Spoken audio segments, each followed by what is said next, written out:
Hi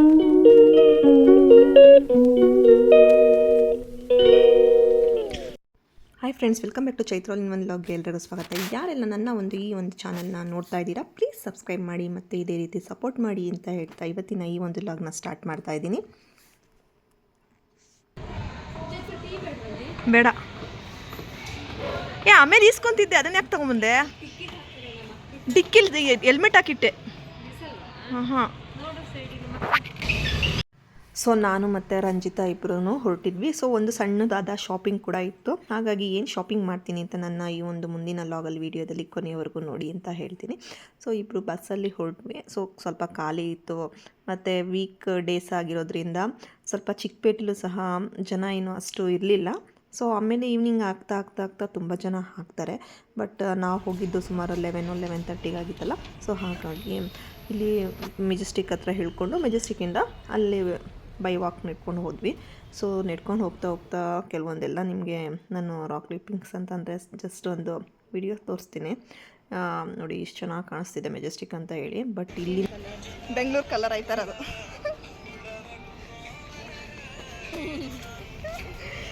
ನೋಡಿ ಎಷ್ಟು ಚೆನ್ನಾಗಿ ಕಲರ್ಸ್. ಸೊ ನೋಡಿದ್ರಲ್ಲ ಎಷ್ಟು ಕಲರ್ಫುಲ್ಲಾಗಿ ರೆಡ್ಡಿಶ್ ಆಗಿ ರಂಗೋಲಿ ಎಲ್ಲ ಹಾಕಿರ್ತಾರೆ ಅಂತ ಹೇಳಿಬಿಟ್ಟು. ಸೊ ಎಷ್ಟು ನೀಟಾಗಿಟ್ಟು ಈ ಒಂದು ಕಾಮನ್ ಸೆನ್ಸ್ ಇಲ್ದಿರೋ ಪೀಪಲ್ಸ್ ಅಂತೂ ತುಂಬಾ ಗಲೀಜು ಮಾಡಿಟ್ಟಿರ್ತಾರೆ.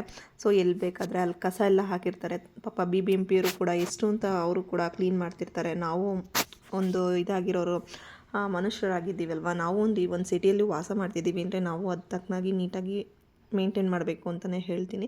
ಸೊ ನನಗಂತೂ ಈ ಒಂದು ಪ್ಲೇಸ್ ಬಂದಾಗ, ಈ ಮಾರ್ಕೆಟ್ಗೆ ಆ ಥರ ಪ್ಲೇಸ್ಗೆಲ್ಲ ಹೋದಾಗ ಕೆಲವೊಂದೆಲ್ಲ ಅಬ್ಸರ್ವ್ ಮಾಡ್ತಾಯಿರ್ತೀನಿ. ತುಂಬ ಅಬ್ಸರ್ವ್ ಮಾಡ್ತಾಯಿರ್ತೀನಿ. ಎಲ್ಲನೂ ಯೂಸ್ ಮಾಡ್ಕೊಳ್ತಾರೆ, ಬಟ್ ಅದನ್ನು ನೀಟಾಗಿ ಇಡೋದಕ್ಕೆ ಯಾರೂ ಪ್ರಯತ್ನ ಮಾಡೋದಿಲ್ಲ ಅನ್ನೋದೇ ಒಂದು ಬೇಜಾರು. ಸೊ ನಾನಿಲ್ಲಿ ಕೆಲವೊಂದು ಸಣ್ಣದೊಂದಿಗಿಂತ ಅಂದರೆ ಹೋಗ್ತಾ ಆನ್ ದಿ ವೇ ಹೋಗ್ತಾ ಇನ್ನೂ ಎಲ್ಲನೂ ಅರೇಂಜ್ ಮಾಡ್ತಾಯಿದ್ರು. ಸೊ ಹಾಗಾಗಿ ನಾನೊಂದು ಮಗನಿಗೆ ಒಂದು ಚಡ್ಡಿಗಳಾಗಿರ್ಬೋದು ಡೈಲಿ ವೇಸ್ಗೆ ಅಂತ ಹೇಳ್ಬಿಟ್ಟು ಒಂದೆರಡು ಜೊತೆ ತೊಗೊಂಡೆ. ಸೊ ನನಗಿಲ್ಲಿ ಶಾಪಿಂಗ್ ಬಂದಿದ್ದು ಏನು ಅದರ್ಸ್ ಏನು ತೊಗೊಬಾರ್ದು, ಪರ್ಚೇಸ್ ಮಾಡಬಾರ್ದು ಅಂತ ಹೇಳಿ. ಬಟ್ ಸಣ್ಣದಾಗಿ ಒಂದು ನಂದು ಕೂಡ ಶಾಪಿಂಗೇ ಆಗೋಯ್ತು.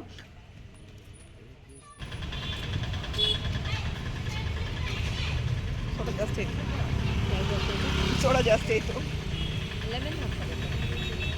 ಸೊ ಅಲ್ಲಿಂದ ಒಂದಿಗೆ ನಡ್ಕೊಂಡು ಬರ್ತಾ ಇದ್ವಾಗ ಜನತಾ ಬಜಾರ್ ಅಂತ ಹೇಳ್ಬಿಟ್ಟು ಒಂದು ಲೆಫ್ಟ್ ಸೈಡಲ್ಲಿ ಒಂದು ಖಾದಿ ಭಂಡಾರ ಅದೆಲ್ಲ ಸಿಗುತ್ತೆ. ಸೊ ಖಾದಿ ಭಂಡಾರ ಅಂತಂದರೆ ನಿಮಗೆ ಅಲ್ಲಿ ಕಾಟನ್ಸು ಆ ಥರ ಎಲ್ಲ ಕೆಲವೊಂದು ಐಟಮ್ಸ್ ಎಲ್ಲ ಚೆನ್ನಾಗಿರೋ ಸಿಗುತ್ತೆ. ಸೊ ನಾನು ಒಂದು ಸರಿ ವಿಸಿಟ್ ಮಾಡಿದ್ದೆ ಇದಕ್ಕೂ ಕೂಡ.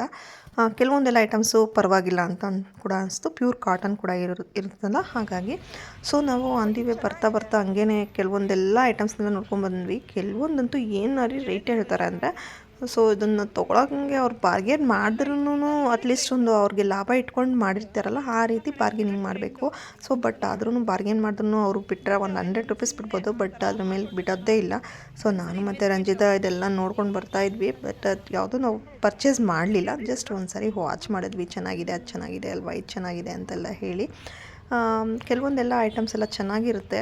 ಬಟ್ ₹1 ಚೌಕಾಸಿ ಮಾಡೋಣ ಅಂದ್ರೂ ಅಲ್ಲಿ ಅವರು ಚೌಕಾಸಿ ಮಾಡೋದಕ್ಕೆ ಬಿಡೋದಿಲ್ಲ.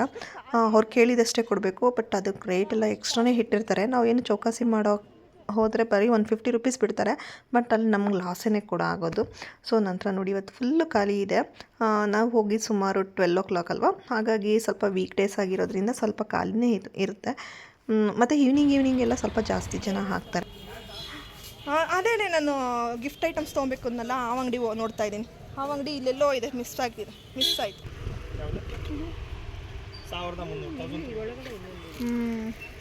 ಸರ್ ಇದೇನು ಬಾಕ್ಸ್ ಎಷ್ಟು ಇದು ಈ ಥರ? ಅಂದರೆ ಫುಲ್ ಸೆಟ್ ಬರುತ್ತಾ? ಒಂದು ಪೀಸು ಓಕೆ. ಅದಕ್ಕೆ ₹30 ಹೇಳಿದ್ರು. ಅಂದರೆ ಈ ಥರದ್ದಾದರೆ ಅವ್ರು ಕೊಡಲಿಕ್ಕೆ ಒಂಥರ ಇದಾಗಿರುತ್ತೆ ಅಂತ, ಡಿಫ್ರೆಂಟಾಗಿರಲಿ ಅಂತ. ಸೊ ನಾನು ಬಂದಿದ್ದು ಚಿಕ್ಕಪೇಟೆಗೆ. ಕೆಲವೊಂದು 50 ಟೈಪ್ಸ್ ಆಫ್ ಅಂದರೆ 50 ಐಟಮ್ ಬೇಕಿತ್ತು. ಸೊ ಗಿಫ್ಟ್ ಕೊಡಲಿಕ್ಕೆ ಅಂತ ಹೇಳ್ಬಿಟ್ಟು ಇದು ಬಂದು ನನ್ನ ಕಸಿನ್ ಅವ್ರಿಗೆ ಬೇಕಿದ್ದು. ಹಾಗಾಗಿ ಯಾವ ಥರದ್ದು ತೊಗೊಳ್ಳೋದು ಅಂತ ಹೇಳಿಬಿಟ್ಟು ನಾನು ಇಲ್ಲಿ ಪರ್ಚೇಸ್ ಮಾಡ್ತಾಯಿದ್ದೆ. ಬಟ್ ಇಲ್ಲಿ ನಾನು ನಾನು ತೊಗೊಂಡಿದ್ದು ಲಾಸ್ಟ್ ಟೈಮ್ ಬಂದು ಪಕ್ಕದ ಶಾಪಲ್ಲಿ. ಸೊ ನೋಡಿ ನಾನು ತೋರಿಸ್ತಿದ್ದೀನಲ್ಲ ಈ ಒಂದು ಲೋಟಸ್ ಫ್ಲವರ್ದು ನಾನು ತೊಗೊಂಡಿದ್ದು 35-40 ಸಮಥಿಂಗ್ ಅಂತ ಅನಿಸುತ್ತೆ. ಬಟ್ ಇವಾಗ ಹೋಗಿ ಕೇಳಿದ್ರೆ ಬರೀ ಜಸ್ಟ್ 25 ರುಪೀಸ್ಗೆಲ್ಲ ಸಿಕ್ತು. ಸೊ ನನಗನ್ನಿಸ್ತು ಓ ಮೈ ಗಾಡ್ 15 ರುಪೀಸ್ ನನಗೆ ಲಾಸ್ ಆಯ್ತಲ್ಲ ಅಂತ. ಬಟ್ ನಾನು ಹೋಗಿದ್ದು ಹಬ್ಬದ ಟೈಮು. ಸೊ ಹಾಗಾಗಿ ಚಿಕ್ಕಪೇಟೆಗೆಲ್ಲ ಹಬ್ಬದ ಟೈಮಲ್ಲೆಲ್ಲ ಬಂದು ಪರ್ಚೇಸ್ ಮಾಡಿದ್ರೆ ನಮಗೆ ತುಂಬ ರೇಟ್ ಹಾಕಿರ್ತಾರೆ. ಸೊ ನಾನಿಲ್ಲಿ ಗೊತ್ತಾಯಿತು ನನಗೆ ನಾನು ಕಲ್ತ್ಕೊಂಡಿದ್ದು ಅಂದರೆ ಈ ಒಂದು ಹಬ್ಬದ ಸೀಸನಲ್ಲಿ ಬರಲೇಬಾರ್ದು, ಅದರ್ಸ್ ಡೇಸಲ್ಲಿ ಬಂದು ಇಲ್ಲಿ ಪರ್ಚೇಸ್ ಮಾಡಿಬಿಡ್ಬೇಕು ಫಸ್ಟೇ ಅಂತ ಅನಿಸ್ತು. ಸೊ ನಾನು ಇಲ್ಲೊಂದು ಗಿಫ್ಟ್ ಐಟಮ್ಸ್ ಅಂಗಡಿಗೆ ಬಂದಿದ್ದೆ. ಸೊ ಗಿಫ್ಟ್ ಐಟಮ್ಸ್ ಅಂದರೆ ಬಾಕ್ಸ್ ಎಲ್ಲ ತೊಗೊಳ್ಬೋದಲ್ಲ, ಹೋಲ್ಸೇಲ್ ಪ್ರೈಸಲ್ಲಿ ಕೊಡ್ತಾರೆ. ಸೊ ಆ ಅಂಗಡಿಗೆ ಬಂದಿದೆ. ಸೊ ಪರವಾಗಿಲ್ಲ, ರೀಸನಬಲ್ ಆಗಿ ನನಗೆ ಎಲ್ಲ ಐಟಮ್ಸು ರೀಸನಬಲ್ ಆಗಿ ಸಿಕ್ತು. ಸೊ ಈ ಕೆಲವೊಂದು ಈ ಥರ ಸಿಲ್ವರ್ಸ್ ಪ್ಲೇಟ್ಸ್ ಎಲ್ಲ ಇದೆಯಲ್ಲ, ಸೊ ಅವೆಲ್ಲ ಬರೀ ಜಸ್ಟ್ ನಮಗೆ 35 ರುಪೀಸ್ಗೆ ಹಾಕ್ಕೊಟ್ರು. ನಾವು ಏನಾದರೂ ಹಬ್ಬದ ಟೈಮಲ್ಲಿ ಏನಾದ್ರು ಬಂದರೆ ಅವರು 100 ರುಪೀಸ್ ಮಿನಿಮಮ್ ಆದರೂ ಹೇಳ್ತಾರೆ. ಸೊ ನಾವು ಅದನ್ನು ಕಡಿಮೆ ಮಾಡ್ಸೋಕ್ಕಂತೂ 5 ರುಪೀಸ್ ಅಷ್ಟೇ ಬಿಡೋದು.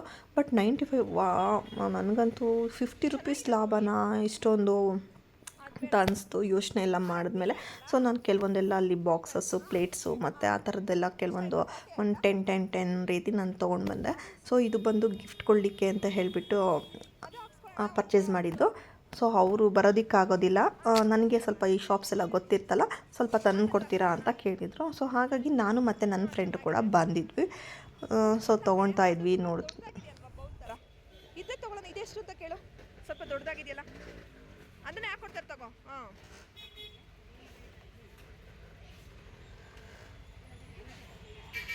ಅದು ಬೇಡ, ಒಂಥರ ಚೆನ್ನಾಗಿ ಕಾಣಿಸಲ್ಲ. ಇದು ಚೆನ್ನಾಗಿದೆ, ಇದು ಓಕೆ. ಅದು ಬೇಡ, ಅದು ಚೆನ್ನಾಗಿದೆ ಕಣೆ, ಫ್ಲವರ್ ಥರ ಅದು ಚೆನ್ನಾಗಿದೆ. ಸೊ ನೀವೇನಾದರೂ ಹೋಲ್ಸೇಲಾಗಿ ನೀವು ಪರ್ಚೇಸ್ ಮಾಡ್ತೀವಿ ಅಂದರೆ ಚಿಕ್ಕಪೇಟೆಯಲ್ಲಿ ಬೆಸ್ಟು. ಅದರ್ಸ್ ಪ್ಲೇಸಲ್ಲ ನನಗೆ ಗೊತ್ತಿಲ್ಲ. ಬಟ್ ಹೋಲ್ಸೇಲ್ ಪ್ರೈಸು ನಿಮಗೆ ಒಂದು ರೀಸನಬಲಾಗಿ ಸಿಗುತ್ತೆ ಅಂತಂದರೆ ನೀವು ವೀಕ್ ಡೇಸಲ್ಲಿ ಬನ್ನಿ. ವೀಕ್ ಎಂಡಲ್ಲೆಲ್ಲ ಬರಲಿಕ್ಕೆ ಹೋಗಬೇಡಿ ಅಂತಲೇ ಹೇಳ್ತೀನಿ. ಮತ್ತು ಈ ಹಬ್ಬದ ಸೀಸನಲ್ಲೆಲ್ಲ ಹೋಗೋದೇ ಬೇಕಾಗಿಲ್ಲ.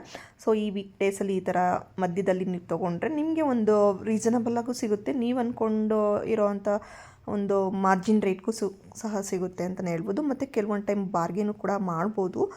ಅಂದರೆ ಇವ್ರುಗಳು ಬಾರ್ಗೇನ್ ಮಾಡೋಷ್ಟು ಜಾಸ್ತಿನೇ ಇಟ್ಟಿರ್ತಾರೆ. ಬಟ್ ಅಟ್ಲೀಸ್ಟ್ ಒಂದು 5 ರುಪೀಸ್ 10 ರುಪೀಸ್ ಆದ್ರೂ ಬಾರ್ಗೇನ್ ಮಾಡಿದ್ರೆ ನಮಗೆ ವರ್ತ್ ಇರುತ್ತೆ ಅಂತಲೇ ಹೇಳ್ಬೋದು. ಸೊ ಅವ್ರು ಕೇಳಿದಷ್ಟೇ ನಾವು ಕೊಟ್ಟರೆ ನಮಗೆ ಫುಲ್ಲು ಲಾಸ್ ಆಗುತ್ತೆ.